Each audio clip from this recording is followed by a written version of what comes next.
गांव के किनारे एक सुदूर इलाके में एक हवेली खड़ी थी, जिसे लोग भूतों की हवेली कहते थे। कहते थे कि वहां से रात में अजीब रोशनी और अजीब आवाजें आती थीं। गांव के लोग उस हवेली से दूर रहते थे।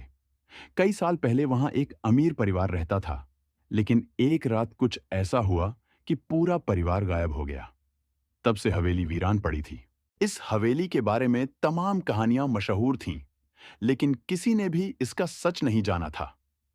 एक दिन गांव के कुछ युवाओं ने सोचा कि इस हवेली का रहस्य जानने का समय आ गया है। इस दल में अर्जुन, राघव, सुमन और दीपक थे। ये सभी बहादुर थे और इस चुनौती को स्वीकार करने के लिए तैयार थे। एक रात जब पूरा गांव सो रहा था, चारों दोस्त टॉर्च और कुछ खाने पीने का सामान लेकर हवेली के लिए निकल पड़े। हवेली के पास पहुंचते ही ठंडी हवा चलने लगी, जैसे हवेली उनका स्वागत कर रही हो। अर्जुन ने दरवाजा खटखटाया, लेकिन दरवाजा बिना आवाज किए खुल गया। अंदर अंधेरा था। सिर्फ उनकी टॉर्च की रोशनी से फर्श पर धूल और जाले दिखाई दे रहे थे। हवेली का अंदरूनी भाग बेहद पुराना था। दीवारों पर दरारें थीं और फर्नीचर बुरी तरह से टूट चुका था। चारों ने तय किया कि सबसे पहले हवेली का निरीक्षण करना चाहिए। वे धीरे धीरे अलग अलग कमरों में जाने लगे, लेकिन हर कदम पर उन्हें ऐसा महसूस हो रहा था कि कोई उन्हें देख रहा है। सुमन ने कहा, मुझे यहाँ कुछ अजीब लग रहा है। यहाँ कुछ है जो हमें देख रहा है। अर्जुन ने उसे शांत रहने को कहा, यह बस तुम्हारा भ्रम है। चलो ऊपर चलते हैं। ऊपरी मंजिल की ओर बढ़ते हुए सीढ़ियां चरमराने लगीं, जैसे वे किसी बहुत पुराने वक्त की गवाही दे रही हों। ऊपर पहुंचकर उन्हें एक बड़ा कमरा दिखाई दिया, जिसमें एक पुराना झूला पड़ा था। झूले पर एक धुंधला साया हिलता हुआ नजर आ रहा था। चारों दोस्त अचानक ठिठक गए। अर्जुन ने हिम्मत जुटाते हुए कहा, कौन है वहां? तभी एक ठंडी हवा का झोंका आया और साया गायब हो गया। सुमन की घबराहट बढ़ गई, लेकिन अर्जुन ने उसे हिम्मत बंधाई। उन्होंने कमरे का मुआयना किया और देखा कि एक पुरानी डायरी वहां पड़ी थी। अर्जुन ने उसे उठाया और पढ़ना शुरू किया।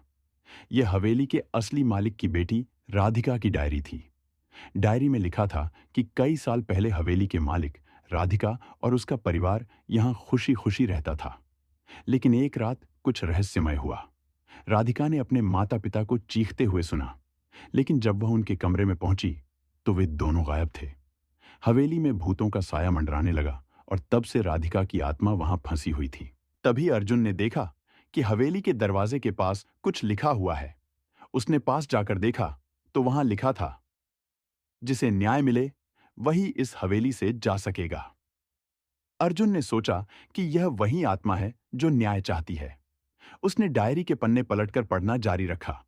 राधिका ने अपने अंतिम पन्ने में लिखा था कि उसे शक था कि उसके माता पिता को हवेली के नौकरों ने मार दिया था, ताकि वे हवेली की दौलत पर कब्जा कर सकें। अर्जुन को समझ में आ गया कि राधिका की आत्मा तभी मुक्त हो सकती है जब उसे न्याय मिलेगा। अर्जुन ने अपने दोस्तों से कहा, हमें राधिका की आत्मा की मदद करनी होगी, तभी हम यहां से बाहर निकल सकेंगे। वे सभी हवेली के छिपे हुए हिस्सों की तलाश करने लगे, ताकि उन्हें कोई सुराग मिले। तलाशी के दौरान उन्हें हवेली के एक पुराने तहखाने का रास्ता मिला। वहां पर कई सालों से बंद तिजोरी मिली। जब उन्होंने तिजोरी खोली तो अंदर कई दस्तावेज मिले। उन दस्तावेजों से पता चला कि हवेली के नौकरों ने ही मालिक और उसकी पत्नी की हत्या की थी और उनकी संपत्ति हड़पने की साजिश रची थी। लेकिन राधिका ने सच्चाई जानने के बाद इसका विरोध किया था, इसलिए नौकरों ने उसे भी मारकर उसकी आत्मा को हमेशा के लिए फंसा दिया था। अब अर्जुन और उसके दोस्तों के पास राधिका के न्याय की कुंजी थी। उन्होंने दस्तावेजों को लेकर गांव के बड़े बुजुर्गों को सब कुछ बताया।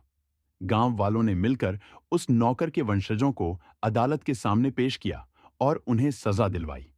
जैसे ही न्याय हुआ, हवेली से सभी भूतियां घटनाएं बंद हो गईं।